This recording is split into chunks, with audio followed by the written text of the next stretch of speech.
I hope you are with me. I'm going to make some adjustments in a moment so that you can see how to get through. So here's the deal, people. You get to call me. I'm going to put the numbers up in the chat right away. I hope you can hear me. I'm getting an unsolicited text at this time of day.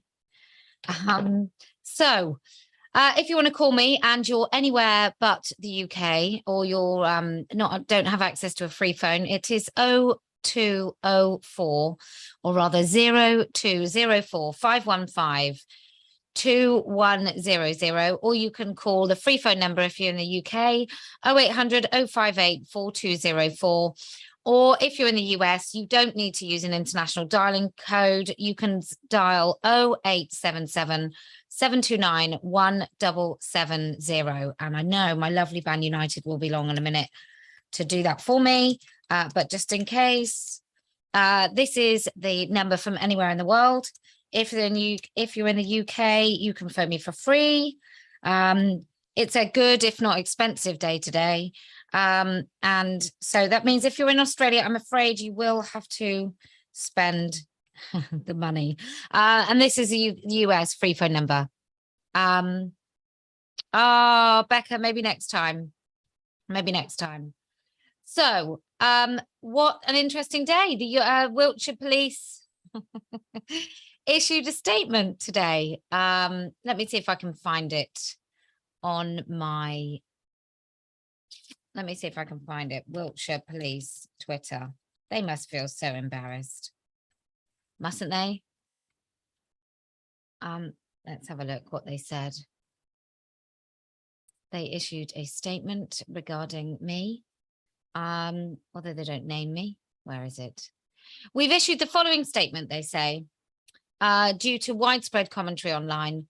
Following a report from a member of public, officers visited a woman in Trowbridge, me, to offer words of advice regarding comments made online, which the complainant felt were inappropriate and offensive.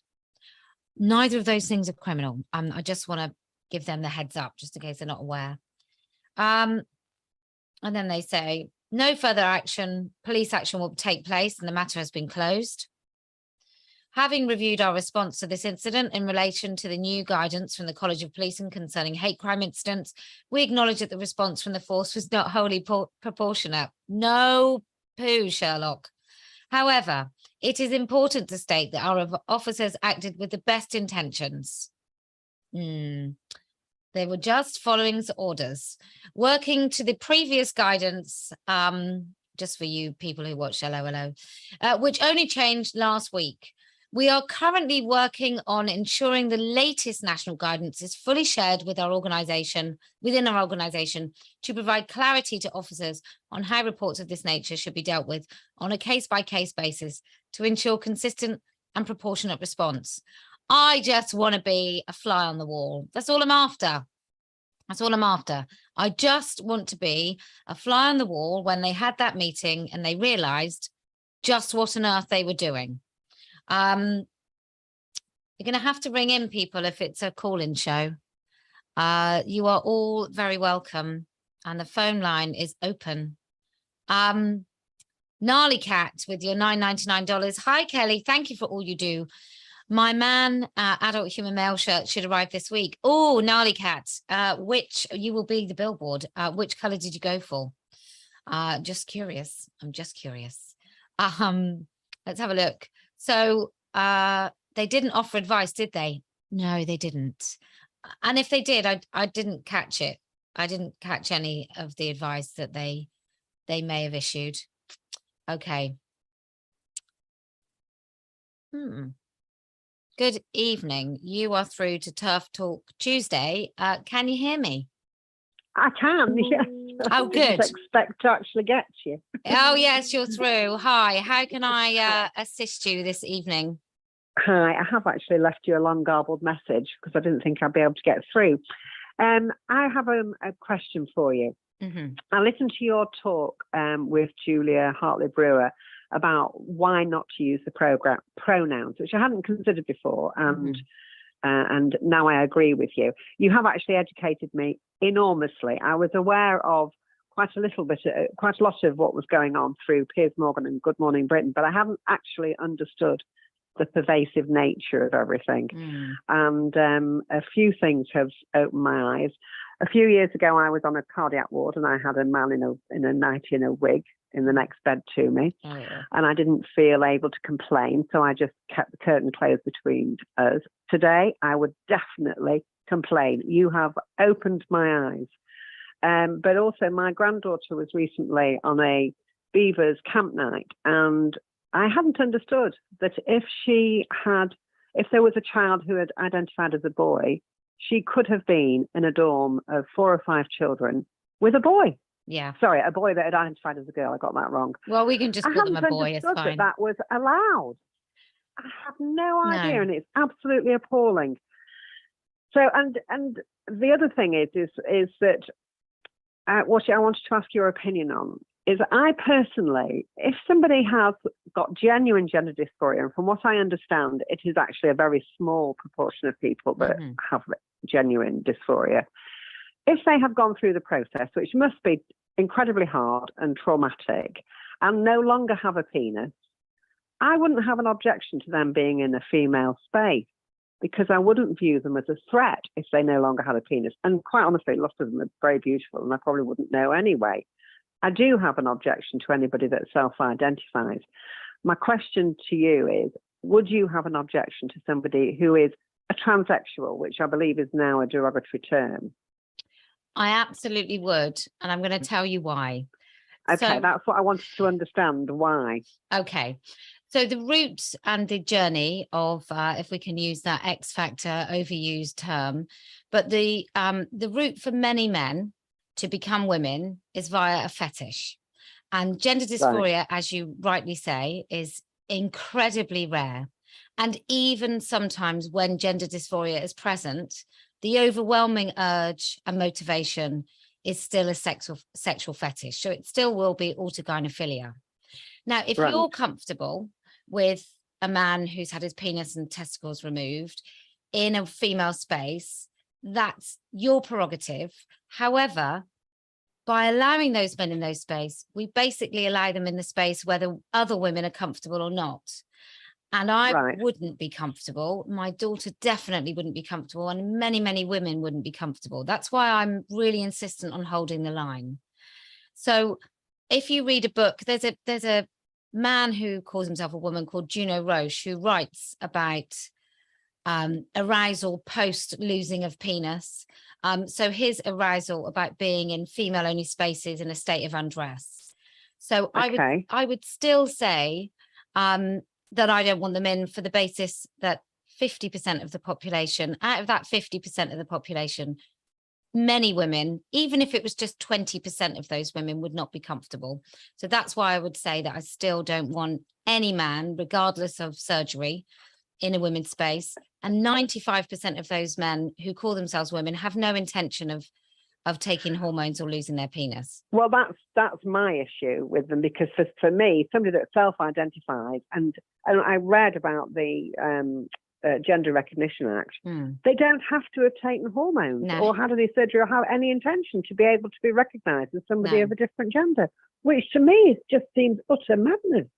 Well, to me also. I mean, look, if we were a truly tolerant society, in my view, what we would be able to do is say, wear what you like, call yourself whatever, don't expect anybody else to engage in it, but don't expect to be, harassed, beaten up in the street for whatever you want to wear.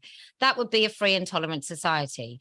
But the reason we got the Gender Recognition Act is because homosexuality was deemed not fit for purpose when it came to marriage. And so in order for two people of the same sex to get married, we created this Gender Recognition Act. And it's preposterous because gender doesn't really mean anything. There's no definition in law.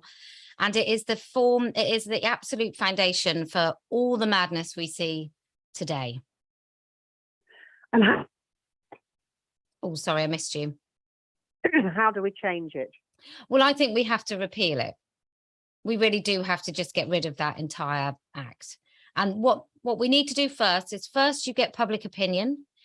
And then you get politicians trying to piggyback onto public opinion, but we won't be able to do it by convincing the politicians without first convincing the public that it's an unnecessary thing to do, which is why eventually we'll need legislators, and we will need very skilled politicians to take it through. But at the moment, we need to convince other people that it's totally unnecessary.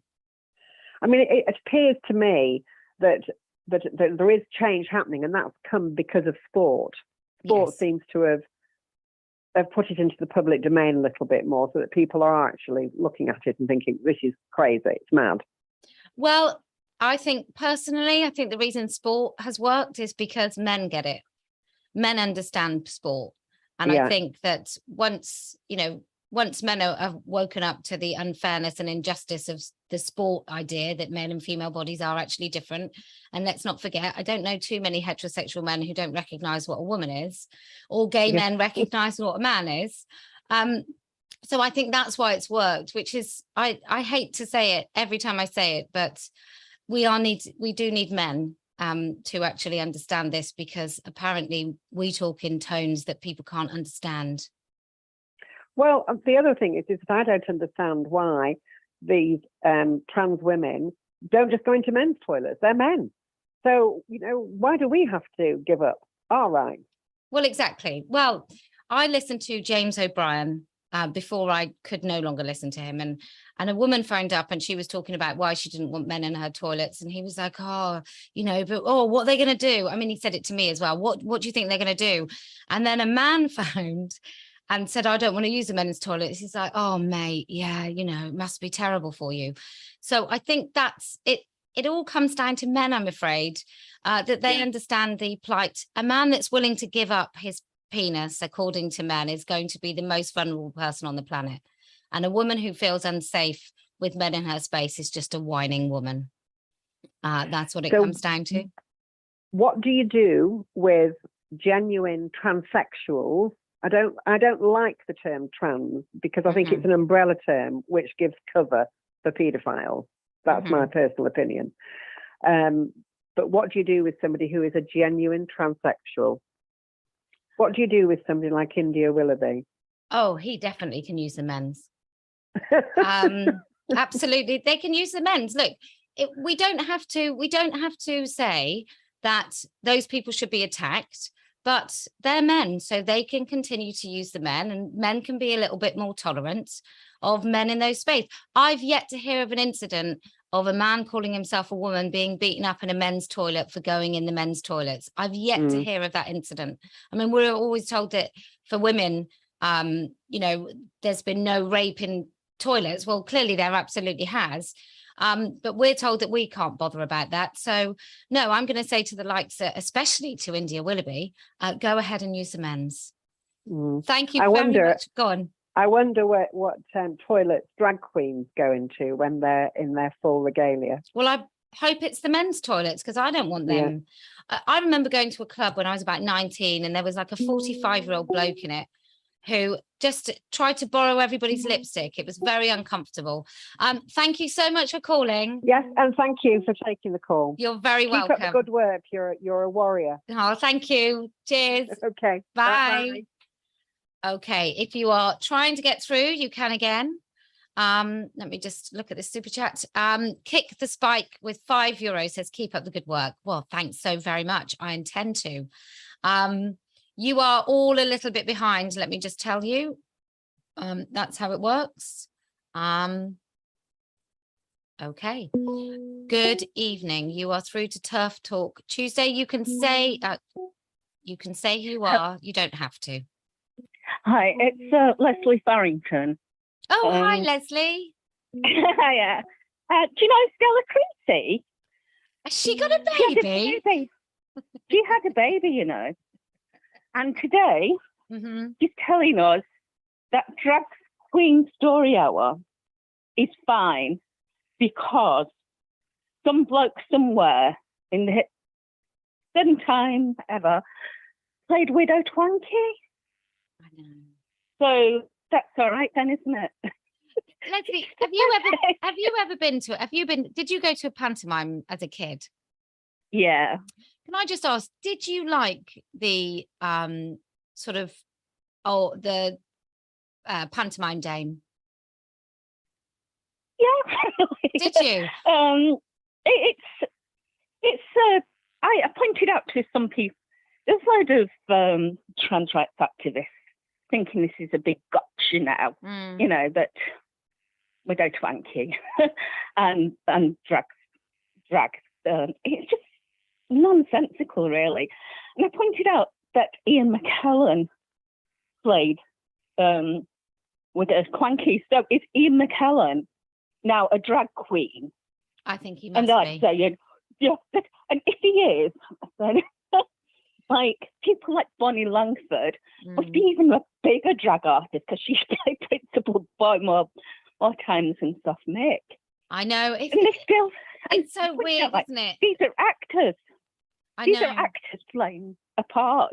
And they said, no, drag queens are actors.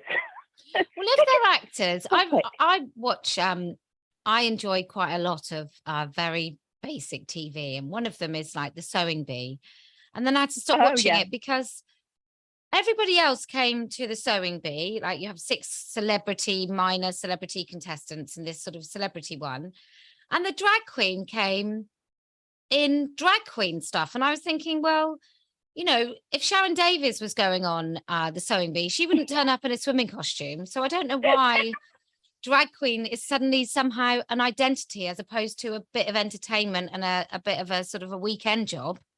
What do you make? What do you make of it? Why don't they turn up to schools as a gay man? You know, if they're that bothered. So no, weird. They can turn up to schools as a gay man and read whatever they want to read. You know, why would they turn up in drag? You know, who do you think is the least electable Labour politician right now? Who for you is the most disappointing Labour politician right now? Is it the likes of Stella Creasy with her virtue? It's Keir Starmer, because he went along with the cervix. Plus, he's like, it just reminds me of, this is political now, but it just reminds me of what they used to call them, One Nation Conservative. So he's disappointing on 2 fronts for me. Yeah, no, I don't blame you. I don't blame you. But yes, I saw that stuff about Stella Creasy today. And I think there was another Labour politician who said something like, that's so wholesome. Just thought, what a bizarre thing to call Stella Creasy with her baby and a drag queen, you know, a nasty parody, sexualized mockery of women, and someone saying that's wholesome. I mean, you could have said that's fun, that's cool. I wouldn't have agreed, but the word wholesome, I thought, was a peculiar word. Didn't she have her child? Didn't she hire a drag queen to play in front of her child on solo performance or something? Oh gosh, don't say that. There was I a have no picture idea. of her child with a drag queen. Oh, it's so gross. And we know that any woman dressing like some of those drag queens, any woman dressing like that would not be considered family entertainment. I mean, I not so long ago, J-Lo, and quite rightly, people complained about what J-Lo was wearing on one of the talent shows, and it was a really high cut leotard, like Basque thing. And people quite rightly said it wasn't family friendly, and yet they will pay and take their kids to libraries to go and see something a lot more grotesque. Thank you very much for calling, Leslie. All right, thank you. Take care. Cheers. Bye-bye. Okay, so phone lines are open again. What I am now doing, people, is when it gets near to the end of the call, I'm opening the phone line, so you might actually hear that beep. So that's when I think the call is winding up. Think of it like your very own Oscar, and it's like the Oscar music telling you time's up. Hello, good evening. You are through to TERF Talk Tuesday. You don't have to say your name, but you can if you would like. Oh, hi. Hi. My name's Val. Hi, Val. All right, I'm going to mute you on here because I'm hearing both. Yeah, no, that's too much for anyone. What would you like to say? I wanted to tell you about an incident that happened years ago in Brighton, if you can imagine, when I went to the toilet. I have put this on some of the sort of groups that we're in, but hopefully not everyone's heard it. So basically, I was in a branch of Boots in Brighton about 2:00 in the afternoon, and I decided I needed a wee. So I went in the ladies' toilet, and there was somebody in the middle cubicle. The other one was empty. There's only about 3, and I went on the one in the end. As soon as I started to urinate and make that noise, the person in the next cubicle started groaning, in a very male, excited way. There's definitely a man, and just I won't do it, okay? But he was doing like sex. I get the gist. So I got out as quickly as I could. I forgot to admit, I don't think I washed my hands. And I went out of the ladies' loo and I grabbed a security guard, a male security guard, and I said, there's a man in the ladies' loo and I think he's pleasuring himself. So he said, well, I don't want to go in because it's a ladies, but let's wait outside for him to come out. So we waited outside. And when he came out, he was an old man in a dress. Like a lovely kind of gingham dress, right, Little House on the Prairie, and a sort of straw hat. And the security guard went, oh, I'm not touching that, I'm not getting involved. Like, it was too much drama. Do you know what I mean? He's like, oh, no. So I said, well, he was playing with himself. And he said, no. He said, look, he's leaving the shop. Now you're all right, aren't you? So I said, well, yeah, kind of. But it was, and he said, you know what? It sounds like he finished what he's got in there to do anyway. Oh, my God, that's disgusting. So and he said, "Oh, he's leaving now, so don't." I'm, basically, I'm not bothered, and just walked off and just left me standing there. I just think sometimes men just don't get it at all. What that felt like. Did you report it to anyone else, or did you just? I didn't, and I look back and I'm really kicking myself, but I just stood there and I just felt completely alone. I can't really describe it. It was such a weird feeling. I just thought, like, well, no one cares, and I wasn't quite as TERFy as I am now, if you know what I mean. I kind of left it, but it was a horrible experience. Let's say that man left and he wasn't wearing a dress and he didn't have a straw hat on, and he was just, he'd have gone and got him, definitely. But you also still might not have thought you could make more of a fuss. I think the security guard would have grabbed him if he looked like a man. I think as soon as he saw him looking like a woman, he just didn't want to get mixed up in any kind of drama. It's such a massive. It's like Batfink's wings of steel, isn't it? It's like there's just a layer of protection around people once they identify as, or rather men, once they identify as women. And let's face it, there's a lot of men that get away with sexual assault all the time. So this is just an added bonus for them. Oh, well, I'm very sorry to hear that. And I did tell somebody, actually, sorry to interrupt, I did tell somebody in my family about this guy, and he said, oh, I know the one you mean. He goes around like that all the time. Oh. So he must be walking around his little outfit, hanging out in ladies' loos, as far as I can tell. So how are you about men self-identifying as women and using women's restrooms and changing rooms? I'm horrified. I don't like it at all. No, it's gross. I don't want to go into it too much, but my local women's centre that I used to go to had started really emphasising the word, identifies as. And I spoke to them about it, and they were very disappointing in their attitude. This is a place where women go who had, have been assaulted, domestic violence and things. And I was like, can you just reassure me that men aren't going to turn up in our groups? And they said, no, because, trans women. Oh, it's so gross. It's so gross. Well, thank you very much for calling, and I'm really sorry to hear of such a vile experience. But I'm glad you're all super TERFy now. Yeah, I'm all turfed up. If it happened now, I'd be shrieking, like pointing and shrieking like someone from Invasion of the Body Snatchers. Well, I hope it doesn't ever happen to you again. But thank you so much for calling. All right, thank you. Cheers. Bye-bye. Hello, good evening. You are through to TERF Talk Tuesday. You can say who you are, you can identify yourself, or you don't have to. It's entirely up to you. No, I won't identify myself. Okay.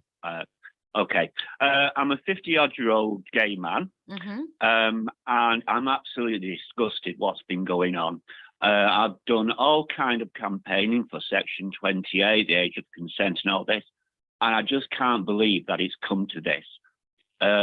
I hate this gender ideology. It's anti-women, homophobic, and it's really, really dangerous. I was a gender non-conforming child, as we sort of say now.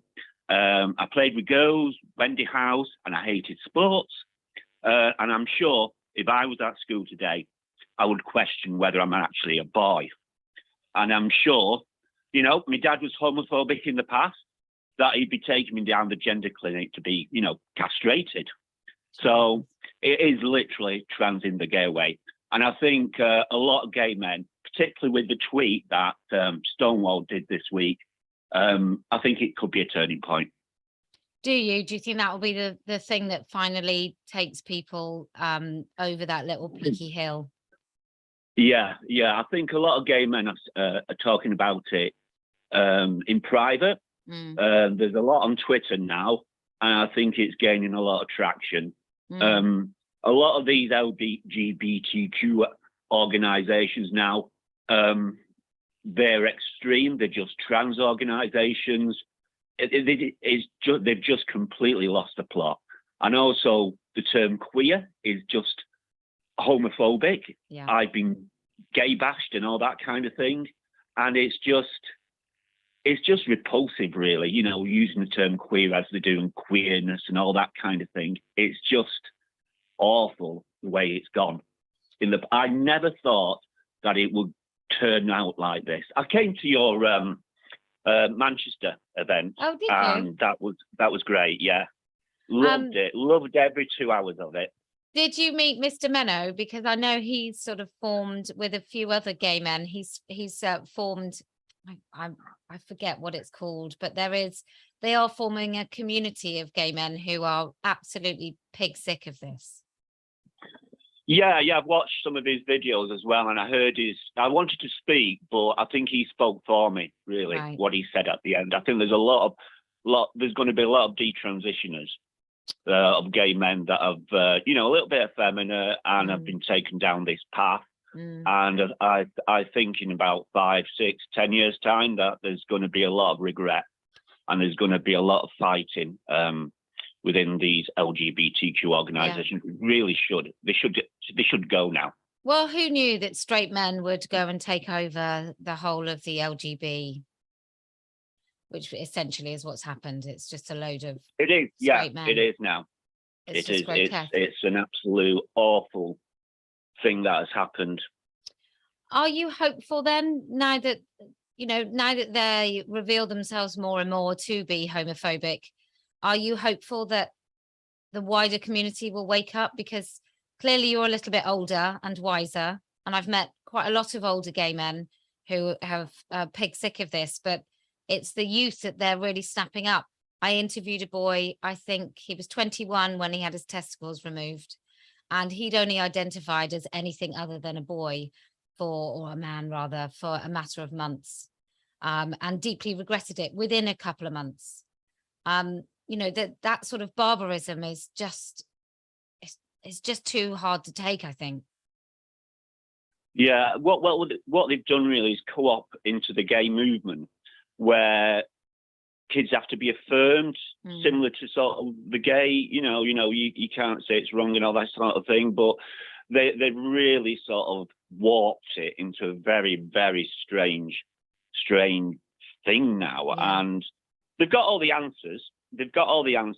And diversion tactics and things like that. But I'm unsure whether, the younger generation, because they have all this, trans sort of supporting events and things like that. And I just don't think they can see through it at the moment.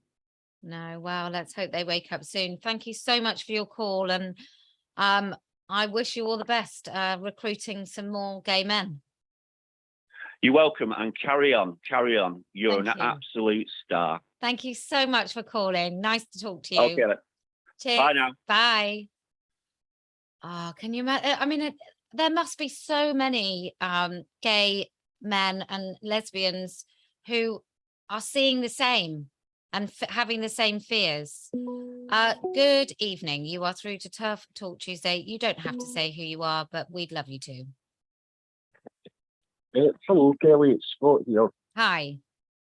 Hi, pal. I was just wanting to say I've heard a lot about what you're saying, and certainly not my place to disagree at all with your own experience. But for what it's worth, a lot of men, myself included, have women in their lives that they value the safety of, and are absolutely distraught at the thought that they can't go about their daily business in even the most private of places without having to worry about, you know, getting presented with male tackle, etc., or even having men, women about their spaces. I don't actually know a single person in my group of friends, male or female, that thinks that this could be anyway a good idea. And that is, and any man or woman that says otherwise, I would ask them to think, what if that were your daughter, and what if that were your sister, or, you know, baby cousin, etc. Yeah. I don't get the whole how they could possibly put them at risk for a very small percentage of the population, and there has to be something a more nuanced solution than that, surely. Yeah. And now you'll have seen in the whole Pride week or month, I should say. You see, Yeah. Just say yeah, Scott. We can say yeah. Yeah. The you know, the drag shows with children and money and whatnot. And it's like, what is the logical solution to all this? What is their actual end game? Because it's gone from accepting and not being nasty to people to just having them run roughshod over everybody through pain of police penalty, or you know, being sacked from the job for saying anything about it. Yeah. Things like that. I don't understand how it's come to this and where it all ends. Well, there's a really good essay written by Dr. M that's completely, you know, coherent and accessible. And she sort of talks about, and I have talked about in the past, the paedophile information exchange. Now, I'm not saying that every drag artist is, or any, you know, that there's a glut of paedophiles, but the way that they operated was to, the way paedophiles operated in this paedophile information exchange is they got into all positions of power. And then the final frontier is the public acceptance, right? So by the time the public were beginning to have, there were interviews on the BBC about access to children having sex and with adults, and Peter Tatchell wrote in the Guardian and so on. And that's kind of it when it comes to how you manage to try and coerce society without their consent into accepting something else. So way back, there's something called the Yogi Carter principles. And that's all about sexual orientation and gender identity being far more important than biological sex.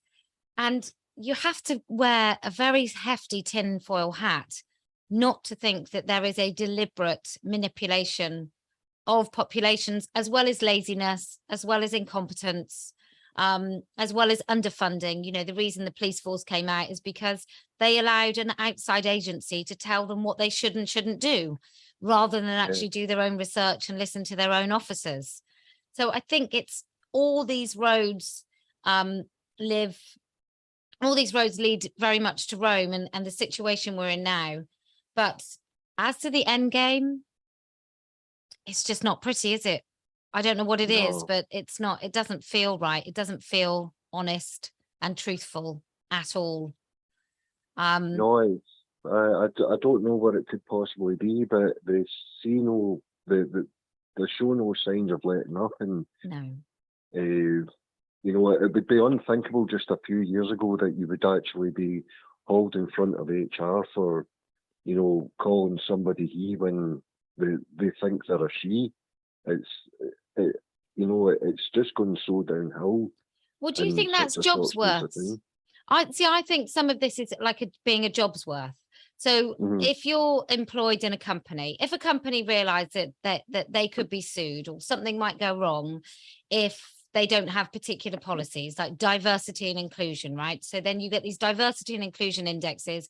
The next thing you know, or indices, the next thing you know, you've got somebody employed to be the diversity inclusion officer.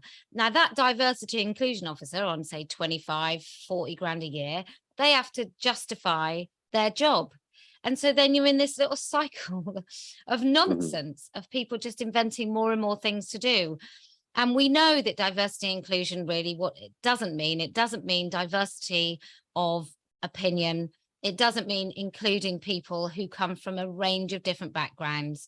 It just simply means a way of box ticking where it costs companies nothing. Like if your company decides that they want to ensure that they're employing a decent number of people with disabilities, they're going to have to make some pretty big changes. But if they want to look all diverse and inclusion and all they want to do is change the toilets to all gender neutral, well, then they tick that box and they haven't even had to do anything. So I think that's where it is. But I just want to say one thing about how you started the call, which is about men. I don't know any men either who think it's okay for men to use women's spaces. And when I do talk about men, that is just a differentiation between men and women. It is never talking about the majority of men, whether we're talking about assault or even just hideous attitudes. I'm never talking about all of men. I'm very happily married. My husband certainly would go nuts if any men were in any spaces with myself or my daughter. But thank you so much for calling, Scott. It's been really lovely to talk to you. Take care. Cheers. Bye-bye. Bye-bye. I better read some super chats. I'm sorry, people. Let me go through. Anglo-Saxon £5 says, get Dangerfield on. Oh, I love Dangerfield. Ant Jackson with his 79p. I'm going to take this call from the US. Hello, good evening. You are through to TERF Talk Tuesday. You can say who you are. You absolutely don't have to, but good evening. Well, what a treat to speak to you, Kellie-Jay. Thank you very much for all your work. Patrick here from Vancouver. Hi, Patrick. Oh man, this is just you're doing so well in England, and Canada is just a real mess. So yes, thank you for leading the way and giving us some hope. Why do you think then? Because outside looking in, Canada's like the most lovely place on earth, right? Well, until Trudeau. So we all thought Canada was this wonderful, accepting, not fascistic, totalitarian, bonkers, arresting lorry drivers place.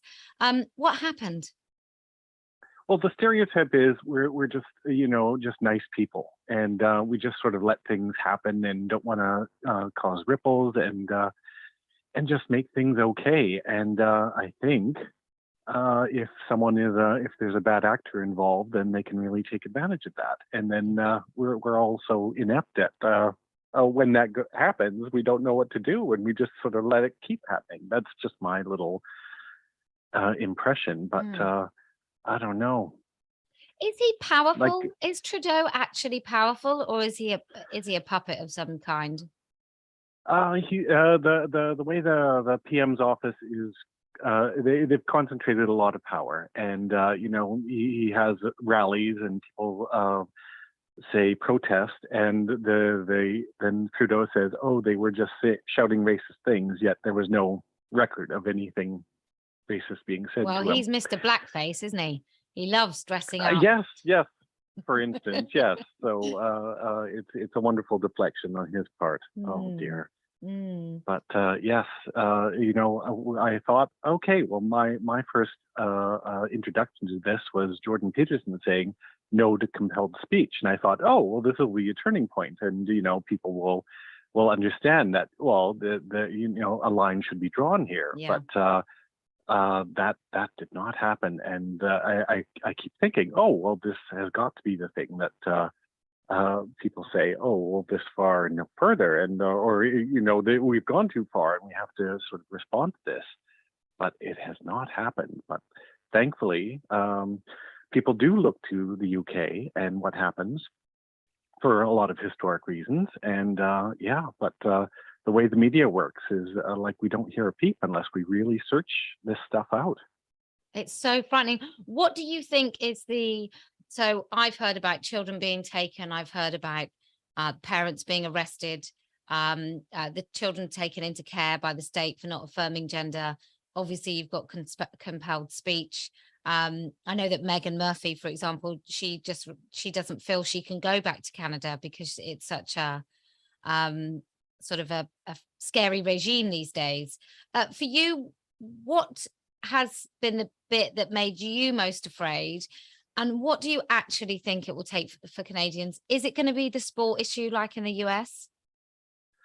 I see that. I don't know. What makes me most afraid is like people self-censoring, or like people in my circle, dear friends I've known for years. They just really have made it clear that they don't want to speak freely about this and a few other topics because the self-censorship. They don't even want to be challenged with these ideas because you know what, I'm often bringing up what I think are valid points or just worthy of discussion, questioning received wisdom, that sort of thing. And they've three dear friends have drawn a line and said, you know, this cannot continue. We can talk about the weather and whatever, but this can't happen. And I've enjoyed speaking freely, you know, for decades with these people, but that I think that scares me the most. Yeah, I bet it does. Well, all the best to you. I am hoping to come to Canada, but it probably won't be until 2023. And fingers crossed they let me in. Oh, please, yes. Well, yes, I know that it'll be a challenge, but you know, I think it'll be a hard nut to crack. But why not try? Let's do it. Thank you so much for calling, Patrick. Take care. Bye. Cheers. Bye-bye. Goodness me. Hello, you are through to TERF Talk Tuesday. You can say who you are. You don't have to. Oh, hiya. Hi. I'm not going to say who I am because, you know, talking about my job. Okay. So I can't believe I'm through to you. Hi. So I was going to talk about the video that you posted earlier when you were talking about the NHS discrimination case. Mm-hmm. I'm a nurse and I've worked for the NHS for about 10 years. And I think that this is probably one of the things that has piqued so many of my colleagues. And I know on TERF Talk Tuesday last week, you were saying about how it's nice to know that there are people in the NHS who don't believe in all this. I work in ITU, so I work, you know, there's about 20 colleagues on each shift, and I'm getting a bit more bolder as I'm watching your videos and speaking to them about all the nonsense. And I'd say the vast majority of people, of nurses, do not believe in, you know, trans ideology. God. But they have to go along with it because they're afraid, or do you think quite a lot of your colleagues would do sort of small little acts of kind of no? And I don't want to say defiance because I don't think there's anything defiant about not going along with this bonkers ideology. But do you think there are some people that stand firm? They just do it very subtly. Yeah, definitely. I mean, so you can probably tell my accent that I live in Wales. And I think as much as NHS Wales are, you know, wedged into stone walls, I live in quite a rural part of Wales, and definitely when you look at the trust in England, the NHS discrimination one, the trust that I work for has got a really similar trans employee policy where they say that if an employee, they'll go by self-ID, they don't go by the gender recognition certificate, and that a trans employee has the right to use whatever changing rooms they want to. But I can't see that actually flying with, you know, the very rural nurses. I can't, if that situation were in the hospital I work in, I don't know how that would end, because I don't think that people would be very willing to let that happen. Well, we did a survey. We didn't I don't think we covered, maybe we did England and Wales, and we surveyed every single NHS trust in the country, whether or not they differentiated between a man, a man who called himself a woman, a man with a GRC that was legally recognized as a woman, or a woman. And I think 4 trusts out of I think it must have been about 200 that we asked, 4 came back and said that they did differentiate, but most of the NHS trusts do not. And that is, you know, I was sat on a bus 2015. I was going on a school trip with my daughter, and I was next to a woman who was the head of community nursing for a large region, like not just my town and surrounding area, but a large region. And she was just redrawing the policy. Like, she just reworded it. Not even actually, I'm going to go back and I'm going to say to someone, I don't think this is right. And that's 2015, you know, and I just think it just took, we're now at this point, but it took a lot of minor acts of cowardice where people could have spoken up quite a long time ago, where people chose not to. And I damn well wish they had. But I hope that you don't have any bare penises in your changing room. Well, I mean, that's one of the things. So, and I work at ITU, and I've worked all through COVID. So, you know, a lot of shifts, especially when COVID was in its heyday, we'd all get showered at the end of the shift and get changed. We didn't have communal showers, but you know, I've been changing in changing rooms for the last 10 years. I have never once got my vagina out in the changing room, and I've never seen a colleague's vagina in a changing room. You know, it just seems like such a male thing to do. And you know, when he did that, you know, it just seems so inflammatory. Like, why would you get your penis out in front of, like, I feel sorry for the you know, people. And I imagine that the manager, you know, knowing the NHS, the manager that had the discussion of do you wear underwear, probably had absolutely no training for having that discussion. You know, they probably were really really not looking forward to having that discussion, and had no training to have it. And yeah, it just seems mad. And you know, talking about policy, I don't think that the people who write the policy can be medically trained. You know, when you look at, I was reading something, I think it was something to do with NHS England, about how you're not allowed to assume the gender of people when they come in through A&E. And if someone's unconscious, then you're not allowed to send them to a male ward just because they've got a penis, and all this nonsense. Yet that if you're actually medical, that stuff doesn't really, if someone's that unconscious, you wouldn't be sending them to ward anyway. It's all just whoever's writing this, I don't think they're actually medical. And I think, well, if they are, they shouldn't really be working in a hospital, because this, you know, it's one of the places where biological sex really does matter. Yeah, absolutely. And thank you so much for calling and for your continued work in, look, I hope it never happens to you, but in a funny way, I hope you get the chance to speak up. I definitely will. I've been piquing colleagues for the last like 6 months. Well, thank you very much. It's every single person you pique, you have a chance of piquing so many more as they go and tell everybody else. But thank you very much for your call. Thank you. Cheers. Bye. Bye. Oh, yeah, I knew there was no reason for him to get his penis out at work.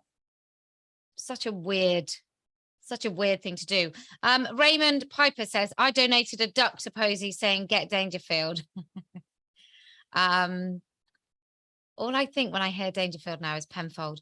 JMP with your $5. Thank you so very much. Love you from Philadelphia in the USA. Love you too. Thank you so much. I'd love to go to Philadelphia. It just seems I think that was where Mary Beth was from, in Cagney Lacey. I'm not sure. Ellis 97 899. Hi, I'm scared for when my nephew starts school. I don't want him to be taught gender ideology. Do you have any advice on how I protect him from it? What do I say to him? We can't homeschool. Well, I think what you do is you go in and you ask to see the syllabus. Maybe not you, maybe his parents. Ask to see the syllabus. You ask what's being taught. You ask them to justify it. I think that's about the only thing you can do. Good evening. You are through to TERF Talk Tuesday. You can say who you are. You absolutely don't have to, but welcome.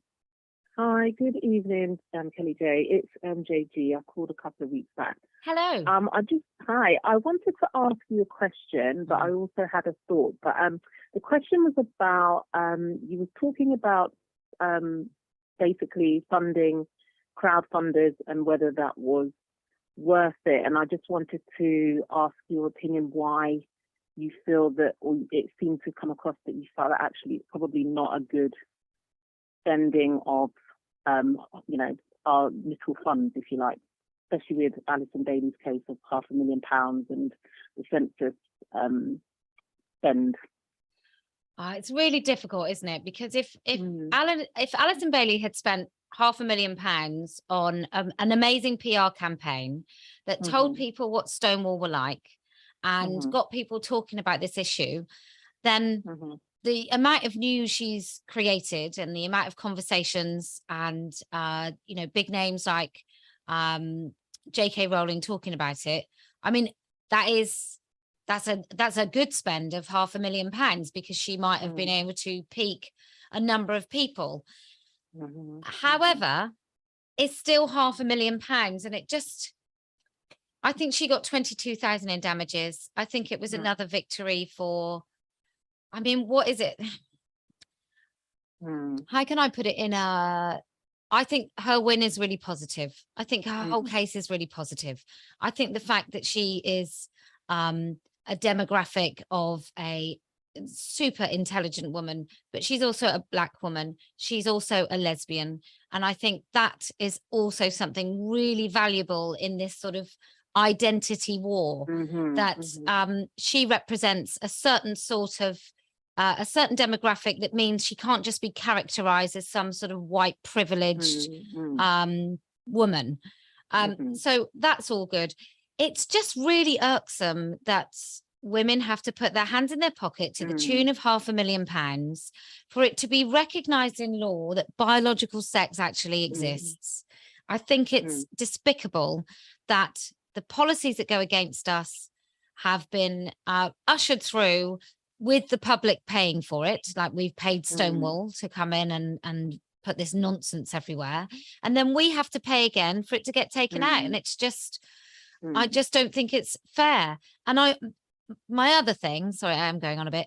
My other thing is that for normal women, so for Joanne who works at Tesco's, or Joanne who works, maybe she's a care assistant in a nursing home or hospital ward, she will not have access to a tribunal, an employment tribunal at all, because she won't be able to afford, and she'll be too frightened to make a fuss, to make a name for herself and not be employable. So it is invaluable in the way that it's created these news stories and these precedents, and it's brilliant. But in another way, I think it really does annoy me that everybody has had to pay so much money for something so obvious. Okay, I think that was the bit I was like, okay, I get it, but I don't get it. But now you've made it clear, because one of the things I've noticed over the last few days is that as women, as a group, we are nowhere near as litigious as the male group seem to be. Yeah. And we're always on the defensive, as you say, and then spending money twice or thrice for something that's actually in law. But we almost have to look at it as another field of battle in this war, because they've had an advantage. They've been really strategically taking out, suits and cases just so that they could set those precedents and go beyond the law. And we now are waking up and trying to fight against it, which is annoying that we're having to pay thrice. But I think actually it's something we really got to think about, and not wait until we're actually infringed on. But when we see that actually the policy is written badly, let's make a formal complaint.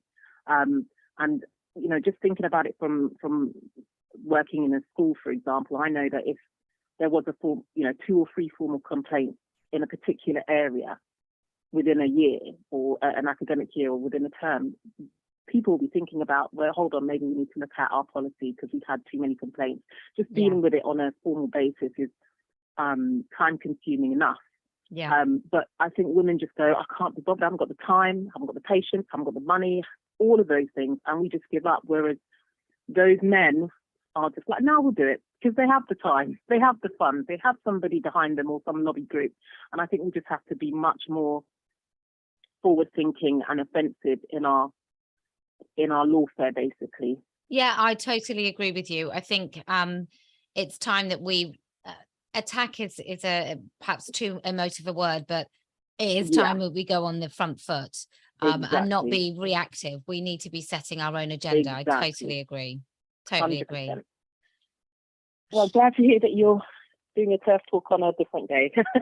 So good to hear from you. Oh, I'm so sorry. I went to a chiropractor and then I was just close to passing out most of the day yesterday. So I'm so sorry about that. But it'll be Tuesday next week. And thank you for your call. That's fine. You're welcome. Have a good evening. Cheers. Bye. Bye. Okay, you lovely people. Let's go to your super chats. Nimo, £10. It's a normal thing for men to be naked in changing rooms, so it's surprising that they still do it when they pretended to be women. I don't understand how those men can live with themselves, though. And that's Nimo with your £10. Thank you so much. No, I don't know how they do it either. I might just take one more call. Let me just make sure I've done your super chats. I do sometimes lose them if they don't come up and I'm in the middle of the call. So I will answer one more call before I go.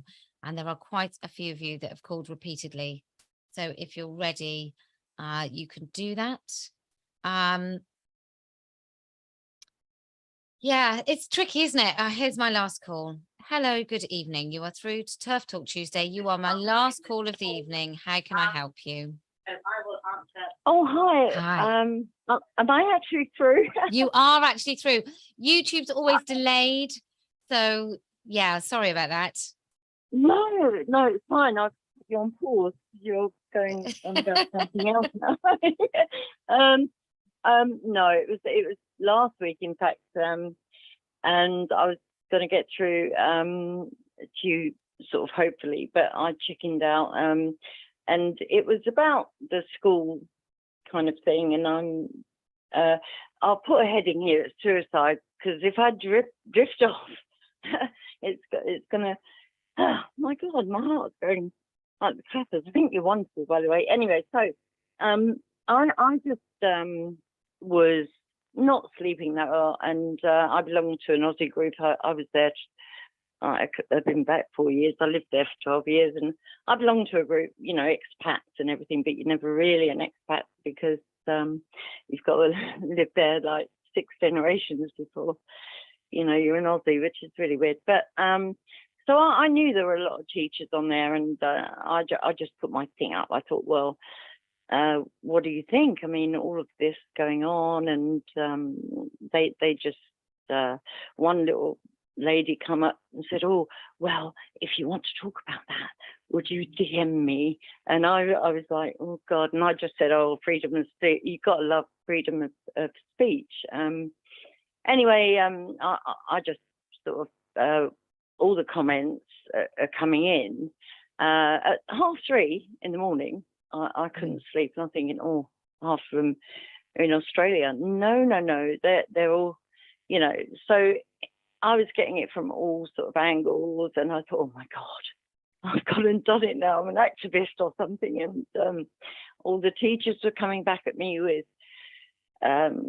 everything that goes on and the bigotry that families pass down to their children, right. and what they sort of, you know, one in particular come back and talked about the suicide and this kind of thing. And I left the group. I couldn't even go there. I'm a victim. Is there a thing as being a victim of suicide? So I weren't going to go into that with this person.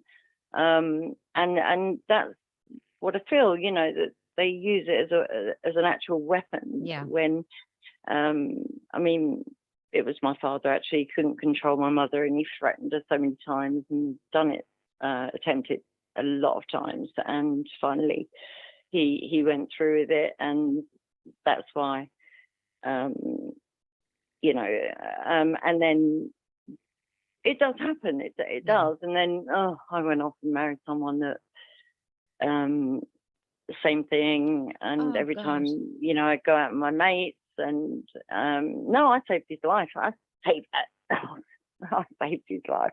My kids are not without a father, but I'm without him. You know, it's sad really, because we were mates most of the time. He was just a bit of a loony. And no, that's basically it really, where people can do that. And I suppose I was a little bit, how dare you? How dare you talk to me about suicide, you know? Let me get this straight. So you basically just sort of posed a question in a group of teachers. And well, I knew there's a few in the group, yeah. And the majority of them just turned on you and quoted all the things that we hear in the UK from Australia, all the same propaganda they repeated. Wow. Yeah. And all I did was say, because I said to my daughter, you know, have you seen a copy of this? Is it PCHE? PSHE. You know, that's it. So I put that in my little thingy. I was getting all that and keeping it, you know, kind of, I suppose, in an ignorant level. And everybody was kind of coming at me with, one person actually said, well, I can see from your profile that you're actually a grandma. I thought that was quite an achievement, to be honest. That like, does that mean that you don't have an opinion anymore that's of any value? Absolutely. Menopause is all kinds of things to certain people. I don't know. Yeah, it stops. I think it stops women taking any rubbish from people. That's what I think the menopause might do. and that was that. So somebody else came at me. There was for and against in a way. And I walked out the room, if you like. I just thought, I'm going to leave that there with all these others, and you can, you know. But thankfully, a couple of the teachers did forward me a copy of the said thingy. And I hastily, you know, I mean, if I'm not into, you know, other theories, my daughter thinks, oh, what is she on about now? So, no, Grace, you've got to listen. Anyway, so I sent that on to her. I'll have a look. Oh, mum, it's 50 pages. You know, I want to shake her, but anyway, we'll go through it at some point. Yeah, it's a lot, isn't it? Really, it's just bonkers. But well done, because you will have definitely started the thinking process, if not made someone feel less isolated. All I could muster, you know, when they come at you, it's like, oh wow. Yeah, but there would have been people lurking that didn't necessarily comment, that thought, oh God, I'm not on my own anymore because I'm not going insane because that woman has spoken up too. But thank you so much for calling and actually getting through. Lovely to talk to you. I'll watch you on TV. Okay, have a lovely evening. Thanks, Kelly. Bye-bye. Talk to you. Okay, bye. Bye. That was my last call. Okay, Ellie Barrett, thank you for your £5 or L. Sorry, I went to school with uni with a woman called Elle. Thanks for everything you do. You're looking great. Oh, thanks so much. I feel like Steve Wright in the afternoon where he goes, oh, great show. Now, look, that is your TERF Talk Tuesday. It will be this time next Tuesday, 8 o'clock.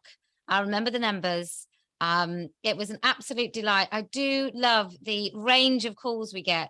It's so good that there is a place that you can speak and we can hear you, and we can all feel less isolated in this absolute nutty environment which we are living in, this weird dystopia that we're all living in. Look, Brighton is your place. If you want to talk, if you haven't got through tonight, if you want to talk, come to Reformers Tree at 1 o'clock. As always, we would love you to like, share and subscribe. Visit our website, standingforwomen.com, adulthumanfemale.store, or you can get your Be the Billboard merchandise if you're in the USA at adulthumanfemale.us. We do ask you to be the billboard. It is the best way. But sharing your stories here on a Tuesday night, or coming to one of our live events where you can actually talk to people, touch the person next to you who will freely say that Men cannot be women. Women cannot be men. There is no such thing as non-binary. That compelled speech is fascistic. And all the other things that you want to say, that is how we will win. If you can speak with courage and conviction and not bow to the whims of others, then I promise we will win. If you can open your mouth and speak the truth to the person sat next to you or stood next to you or cracking open a lovely cold bottle of champagne at Speaker's Corner, then I promise we will win.